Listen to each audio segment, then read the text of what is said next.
à justiça e imagens. Max. Antes de começar a fazer a minha apresentação, dividida com o meu amigo Eduardo, nós estávamos conversando ontem à noite e algumas pessoas perguntaram por que a arte que sempre fala no horário nobre, quer dizer, às 19h30, meia hora antes do Jornal Nacional, passou a falar 13h na hora do Globo Esporte. E a gente estava brincando. Nesse grande condomínio que nós vivemos, e com esse novo síndico que nós temos, a arte e a cultura certamente não terá o mesmo protagonismo.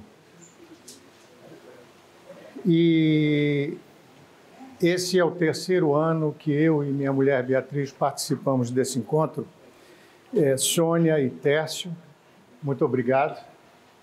Já falamos sobre injustiça, privacidade e agora a justiça ou a injustiça.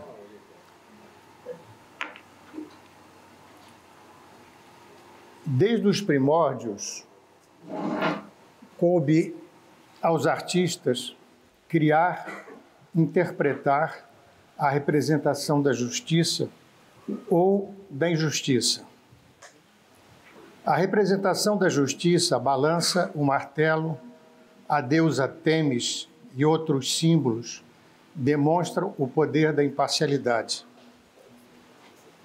Existe uma iconografia muito grande. Poderia trazer Drácon, o legislador ateniense, um homem. Mas já com a linha de pensamento da Marcia Hoffman, Têmis é mais interessante. Afinal, a deusa grega é a grande representação da justiça. Era a guardiã da lei e da ordem divina, a senhora da profecia e do juramento. Era ela quem se encarregava do oráculo de Delfos, até entregá-lo ao deus Apolo.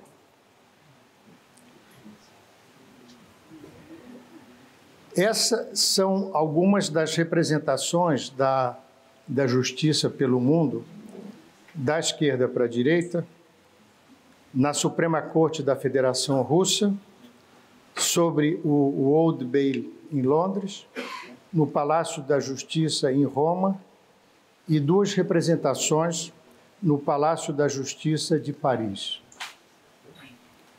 Na sexta-feira, o Eurico me perguntava das simbologias dentro da iconografia da deusa Têmis e da representação da justiça. Primeiro, a mulher. A estátua é sempre uma mulher, pois representa uma divindade feminina antes que o conceito de justiça. A venda, Eurico.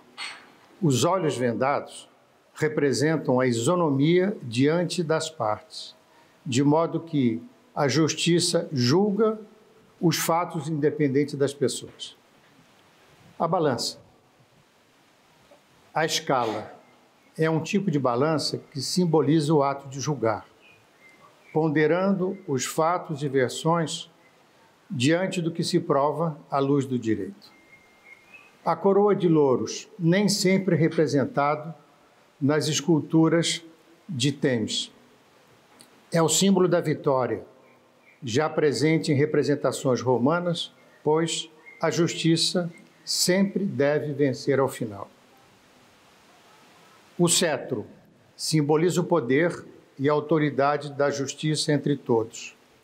Às vezes aparece um bastão de mando com o mesmo significado. A espada é o símbolo da combatividade, oposta à passividade, que a justiça deve ter, e também simboliza o castigo. O texto representa a lei, sem a qual não há justiça. Aparece na forma de livro, pergaminho e principalmente de tábuas da lei romana. De pé ou sentada. De pé, a prontidão. Sentada, a justiça que já foi feita. A nossa representação da justiça é a escultura de Alfredo Sesquiati, um escultor mineiro, hoje, como sempre, localizado em frente ao Palácio da Justiça em Brasília, com pouco mais de 3 metros, esculpido em granito Petrópolis. É a grande representação artística. Ela foi idealizada para representar a justiça enquanto conceito. Trata-se simplesmente de uma mulher sentada com os olhos vendados e uma espada cega repousando sobre o colo. Vamos pensar no momento em que essa escultura foi imaginada pelo autor. Brasília foi idealizada por um presidente social-democrata, Juscelino Kubitschek, que tinha por vice João Goulart, do Partido Trabalhista Brasileiro. Seu projeto foi confiado a Oscar Niemeyer, um comunista perfeito e arquiteto-chefe contratado pelo presidente Juscelino, que, além de liderar o projeto da construção da cidade, desenhou pessoalmente o projeto arquitetônico de praticamente todos os prédios da cidade. Inclusive, o Tribunal Federal, em frente à qual a estátua foi encomendado ao escultor mineiro. Em seguida, como o nosso tempo não é muito grande, eu apresento uma representação da justiça ao longo do tempo, entre o Barroco e o período moderno. Rafael de Sanzio é um afresco que hoje no Museu do Vaticano. Georg Penck é um desenho de 1533. Vasari, no Renascimento, alegoria à justiça. A representação feminina sempre muito forte. Lucas Giordano, do Barroco. Jean-Marc Nattier, do Rococó. É uma alegoria da justiça combatendo a injustiça. Corrado Gianquinto, do Rococó, alegoria à justiça e à paz. Simon Tierconier, alegoria à justiça, é um grande painel a óleo sobre madeira. Gaetano Gandolfi, do Barroco, alegoria à justiça. Antônio Canova, do neoclassicismo, é um baixo relevo em mármore. Pierre-Paul Proudhon, do romantismo, a justiça e vingança divina perseguindo o crime. Ingres, o neoclassicismo, Júpiter e Têmis. A injustiça, que também tem uma iconografia bastante significativa. Essa obra é uma obra icônica dentro do ponto de vista da representação da injustiça. Ela é muito mais conhecida do fato histórico que motivou a sua pintura. É um quadro de Francisco Goya, pintado em 1814, e é chamado 3 de Maio. O que foi o 3 de Maio? Foi exatamente a execução dos espanhóis pelas tropas de Napoleão após o 2 de Maio, que é uma obra muito pouco conhecida.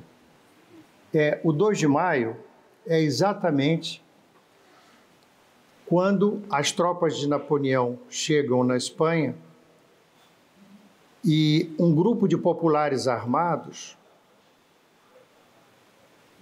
eles agridem a essa tropa, sendo rapidamente controlada a situação pelos franceses e, como represália, aconteceu o 2 de maio.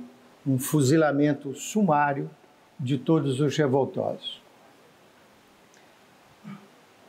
Uma representação da injustiça, o período da escravidão, que já foi um assunto que nós tratamos aqui, quando o tema do seminário tinha sido a injustiça. São aquarelas de Debré, um artista francês, que veio para o Brasil com a missão artística francesa. Uma obra muito comentada também, O Castigo, do mesmo artista. Um pintor alemão, Johann Moritz Rugendas, O Navio Negreiro. Só lembrando que o Brasil foi o maior país escravagista do mundo. Cândido Portinari, Mãe com Filho Morto, mostra a desigualdade social, a injustiça com os menos necessitados. Na arte brasileira, essa iconografia também é um pouco mais extensa da justiça. Essa é uma pintura anônima do século XVIII, que é uma alegoria à justiça. A espada, a mulher, a escala e a venda nos olhos. No Museu da Inconfidência, em Ouro Preto, na sua decoração, na parte superior, existe a simbologia da justiça, que é uma escultura atribuída a Antônio José da Silva Guimarães, e isso faz parte de um conjunto escultórico de 4 representações acima do prédio. Emiliano de Cavalcante, pintor moderno brasileiro, que pinta por encomenda de um presidente do Supremo, nos anos 40, uma alegoria à justiça. Orlando Teruz, também uma pintura feita por encomenda em 1972. E, finalmente, Execução de Tiradentes, 1961, pintado por Alberto da Veiga Guiar. Só lembrando, esse quadro pertencia ao presidente Juscelino Kubitschek, que após a sua morte, sua família precisa vender para sobreviver.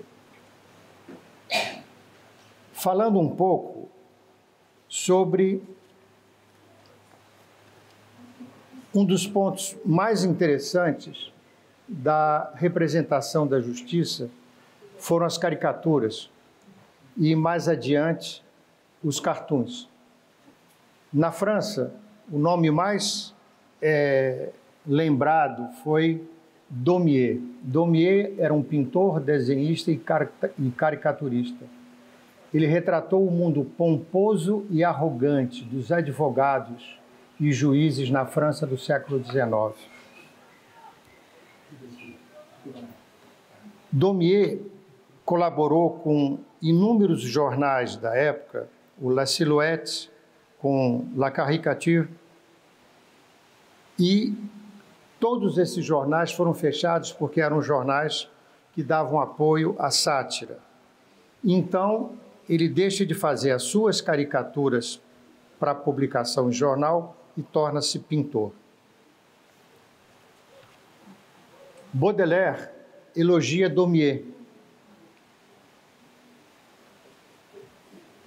e diz que a sua representação integral na realidade moderna folheiam sua obra e verão desfilar ante seus olhos, em sua realidade fantástica e impressionante, tudo que uma cidade tem de monstruosidades vivas, tudo o que ela encerra de tesouros assustadores, sinistros e burlescos.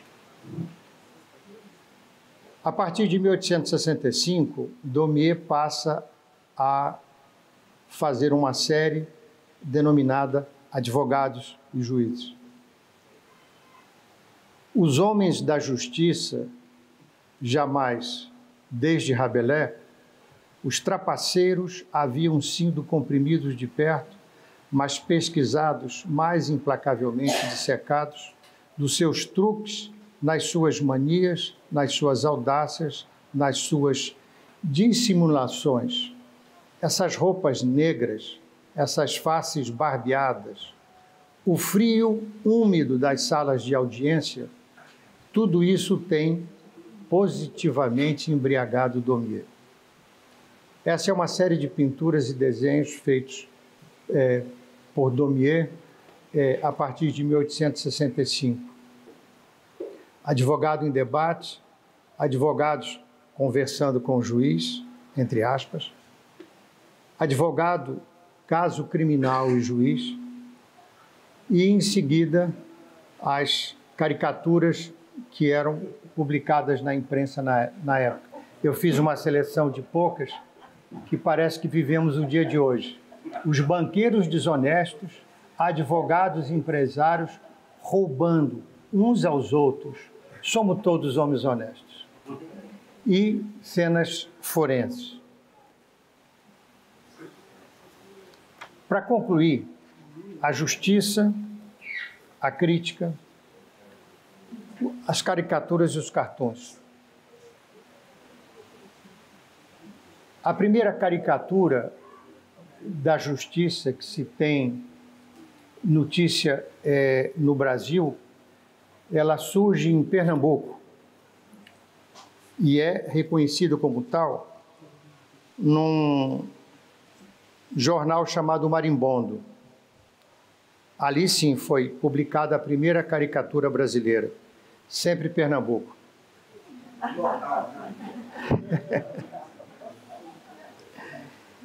Em seguida, Manuel Araújo de Porto Alegre, no Rio de Janeiro, aluno de Debré, o primeiro professor da Academia Imperial das Belas Artes. Mas, sem dúvida nenhuma, foi Ângelo Agostini o grande destaque da caricatura no século XIX. Com a sua revista ilustrada, não poupava a monarquia. 2 exemplos. José Bonifácio perdendo as estribeiras. Isso, uma caricatura publicada na revista ilustrada. E as figuras proeminentes do Império eram altamente criticadas através da revista ilustrada. E essa é uma caricatura muito interessante, que é o Quintino Bocaiúva pintando um quadro alusivo à febre amarela, enquanto os poderes públicos assistem impassíveis, representados como vacas. As charges e os cartões.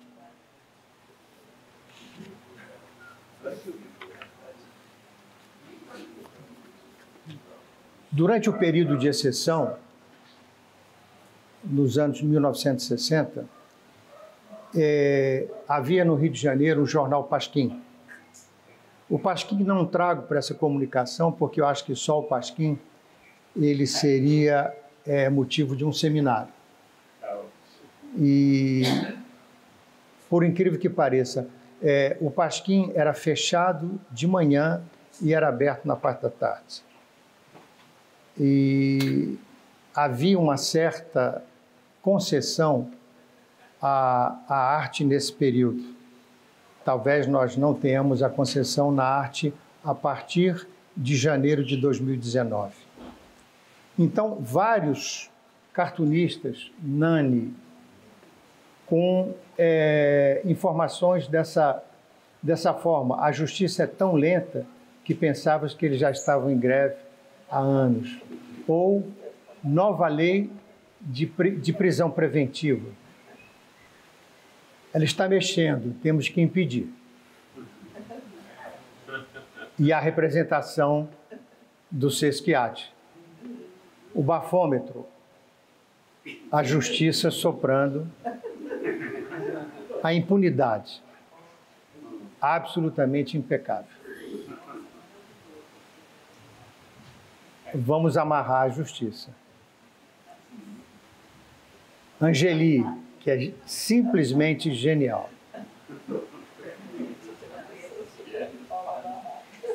E pelos poderes a mim concedido, eu me declaro inocente. E aí, garotão, procurando uma justiça bem safada?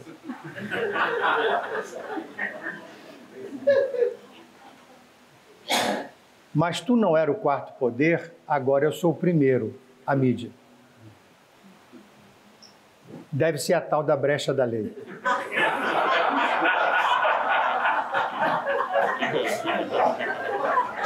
Nani. O que é que aquilo aí embaixo da saia da justiça. É mais um processo esperando para caducar. E assim mais um ano chega ao fim. O senhor está preso. Mentira, o senhor está solto. A polícia e o STF. Não esqueça de te perguntarem, você não viu nada. Cadê o mau ladrão? Foi julgado pela justiça brasileira e vai cumprir pena em liberdade. Condena o réu a tomar umas cervejinhas com seus amigos nesse final de semana. Nada mais atual. Pronto.